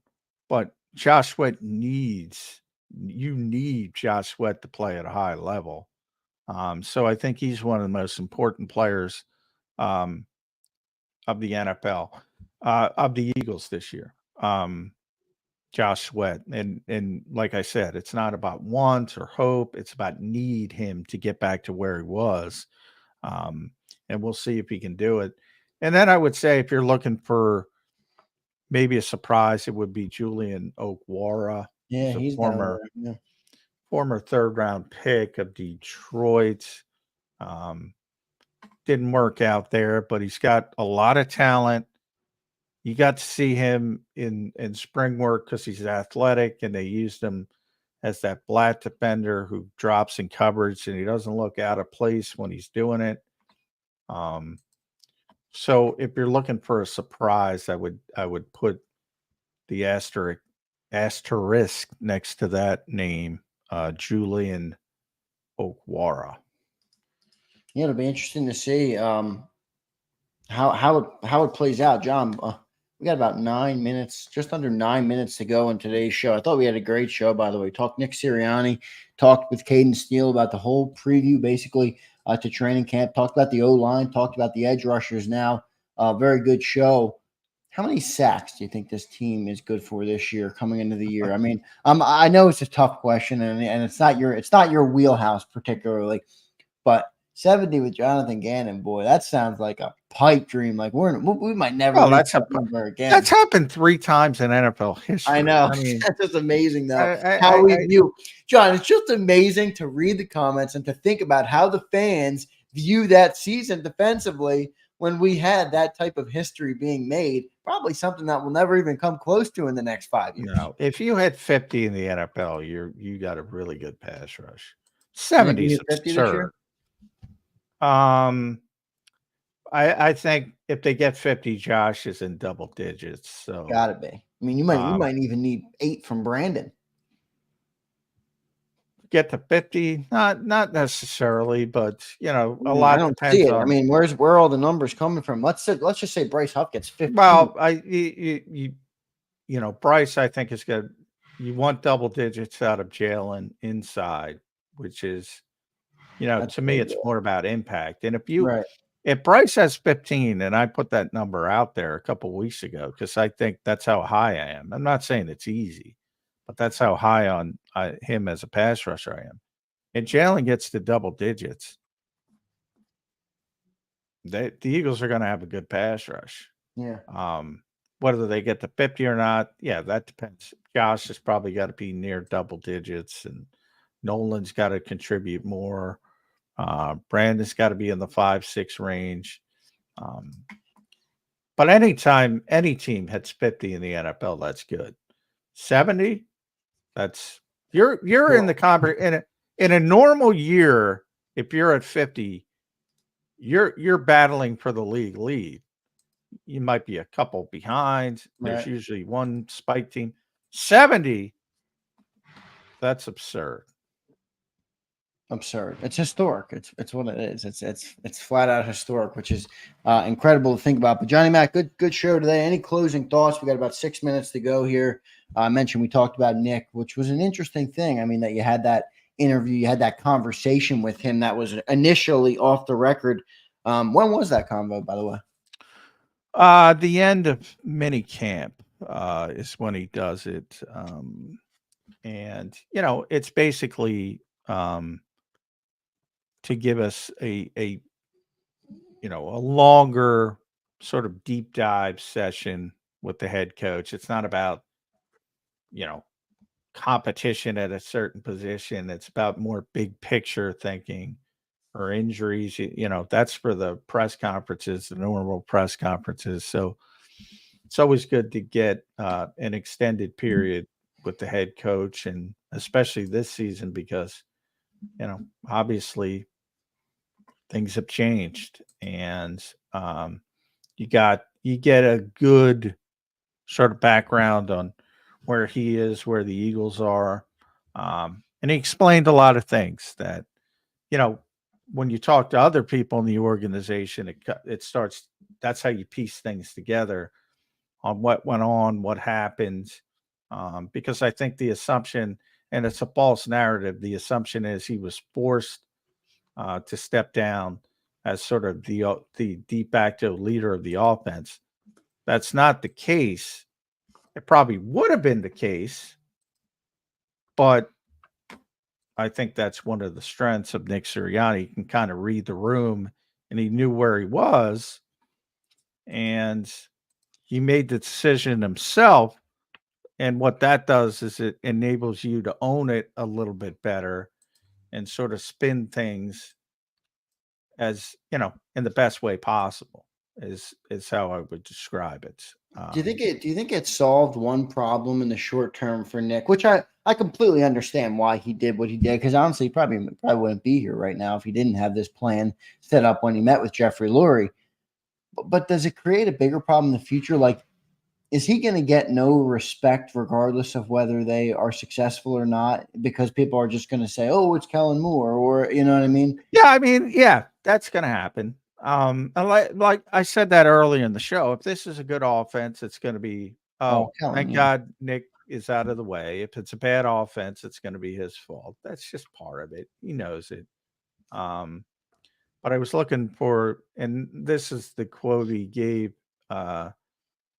he gave me is you have to play the cards as they lie after that collapse. I got another opportunity to coach the team. I'm grateful for that. And my plan is to make Mr. Laurie know he made the right decision by bringing me back. So he knew you got to play the cards you're dealt, He knew what was coming, and you can handle that one of two ways. You can Doug Peterson it and say, no, I want my guys, or, if you want to keep your job, you can do what Nick did. But to your point of, no, if this is a good offense, he's getting zero credit for it. Zero. And if it's a bad offense, he's going to get blamed. He's going to be, oh, Nick must be telling Kellen what to do. But it's not going to be a bad offense. So, it wasn't a bad offense last year, comparatively speaking to the rest of the league. But the illusion was that it was bad, though. Exactly. So, but you can't really worry about that kind of stuff, or certainly not. Yeah, as long as the owner's happy, I guess Nick is good. Yeah, and the owner wasn't happy. No, but I mean, moving forward, I mean, if everybody says nobody cares that the offense was great because it wasn't Nick Sirianni, well, that's what everybody can say. But if Nick's keeping his job, I guess he has the last laugh. Yeah, I mean, if they win the Super Bowl and people think he's not going to be the head coach and they're going to elevate Kellen Moore, because I've heard that. Oh, you got it. That's absurd. Kellen Moore probably going to be a head coach, but it's going to be elsewhere. This is a good comment here. This is what I agree with. Nick earned the right to get it right. I agree with that for sure, based on his first 3 years as head coach of the Eagles. I mean, look, you can have your gripes with Nick Sirianni, and I have plenty of them. Believe me, I will line up and list them all out. I have plenty of gripes with the guy. But as Johnny Mack mentioned, he's got the best winning percentage in the history of Eagles coaches. We went to the playoffs 3 straight years. We won the NFC title, something the Cowboys and the Commanders haven't done in 15-plus years. I mean, the guy has had a lot of success as the coach of the Eagles. Now, he's had a great team. There's a lot of other things that have gone into that, but you can't take that away from him. So, from that perspective, I do agree that he at least deserved the chance to get it right, and he did get that. So, we'll see what he does with it this year. Yeah, and it's it's an interesting way to do it. I criticized Jeffrey Lurie. I don't agree with it. I think he's trying to straddle the fence. Can it work? Sure. Will it work? I would have done one or the other. Either give him the mulligan and say, you're the head coach, do what you want, or fire him and move on. Those were the two options. To me, Jeffrey chose to straddle the fence, and we'll see if it works. We will see if it works. Good show today, Johnny Mack. We started off with some good commentary. You had a good point on what happened over the weekend. I don't want to get too deep into that. Obviously, we're just going to close out the show here. But just letting everybody know, I'm praying for you. I'm thinking of you. I want everybody to love one another, love their neighbor. We are all humans, everybody. We are not Hitlers. We are not any of these things. So, if somebody doesn't have your opinion, it's not the end of the world. It really doesn't mean they're awful people. It doesn't mean that everything doesn't have to be an echo chamber. Come out of your echo chamber, listen to other people. You can disagree with them. Just be respectful about it. That's all anybody should ask for. I 100% agree with that. And the last thing I'll say, and maybe I'll get some hate for it, and I'm all right with that. The guy who gets shot in the ear and stands up and pumps his fist. Well, that worked out. That's a pretty cool scene. I'm sorry if you're out there and you dislike it, but that's a guy that earned my vote as an American. I like. Well, yeah, I thought that was, he's a WWE Hall of Famer, Donald Trump. Is. So I thought Triple H scripted that very well. But that's a joke. John, WWE, look, I love it, but this is a moment of pure fear. When gunshots are being fired. It's a joke, obviously. Yeah, I know. I'm just saying it was a pretty crazy thing that we saw unfold this weekend. Maybe the most crazy assassination attempt in almost 40 years since Ronald Reagan. And just a big moment in American history. I know everybody wanted us to stay on football. Well, we talked an hour and 57 minutes of Eagles football today, 8 days out from training camp. I think you guys are all right. Thanks, everybody, for being here. Make sure you guys drop a like on the show. Do something for somebody today that's nice out of the kindness of your heart, even if it's just a comment, even if it's just a hello and a smile. Do something for somebody today. Let's come together as Americans. I think that's a good thing for us all to do. Appreciate everybody being here. John, good show today, brother. We'll catch you tomorrow. All right, man? All right. Thanks, everybody. Thanks, everybody. We will see you tomorrow on Birds 365.